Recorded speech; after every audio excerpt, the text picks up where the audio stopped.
After a ruptured pipeline sprayed thousands of barrels of crude oil. Oil spewed 12 meters in the air. Thousands of gallons of oil spill each and every day. This is a disaster not waiting to happen. It's a disaster happening in slow motion. Nearly every plant and tree within the area of the spill has died.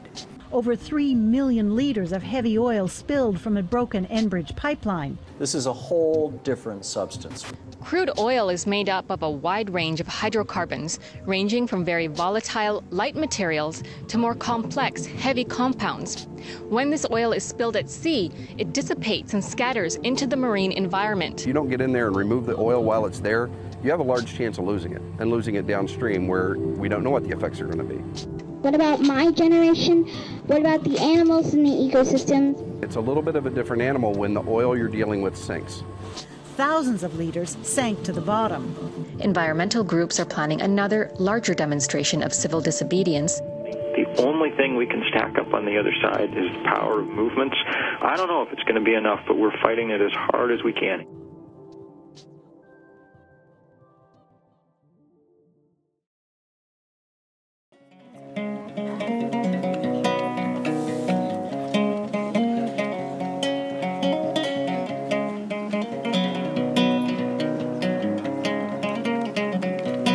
Been on site since just before 7 this morning, and we do plan to stay as long as we need to. We are committed to defending the watershed, to protecting the ecosystem, so we have no plans to leave.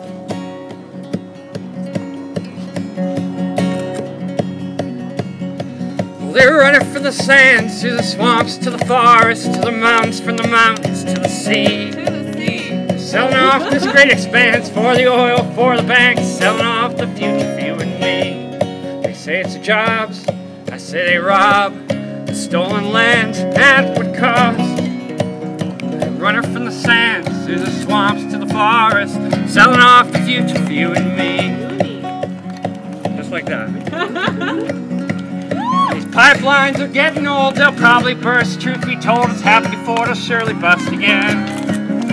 This time it might be worse, cause it's not crude when it bursts. It's that nasty, dirty bitumen. Ew. And sand and clay, petroleum laid, sent through pipes, so it's coming this way. You know it's bound to bust again, leak its filth into the land. You know it's bound to break again someday.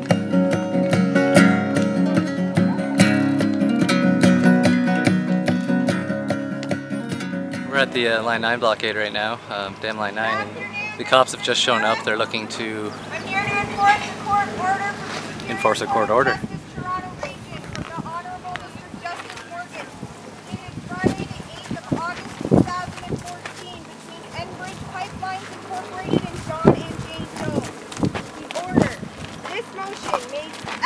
By the applicant for an interim and an interlocutory injunction pursuant to Section 101 of the Courts of Justice Act was heard on Friday, August 8, 2014 at 393 University Street, Toronto, Ontario.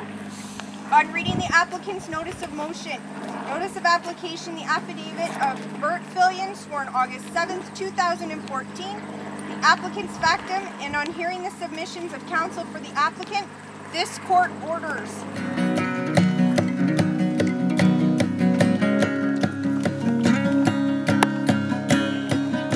Oh, they're messing with the air, with the earth, with their water, all in the name of energy. Who's got the power in this final hour? Where's their castle? Can we storm the tower? We're each locked down to 1,000 pounds of concrete so that they cannot remove us from sight. What are you gonna do to protect these lands we used to protect and build the balance of the wild? Well, they're running from the sands, to the swamps, to the forests, to the mountains, from the mountains to the sea. Tearing up this great expanse for the oil, for the banks, selling off the future for you and me. They're selling off the future for you and me.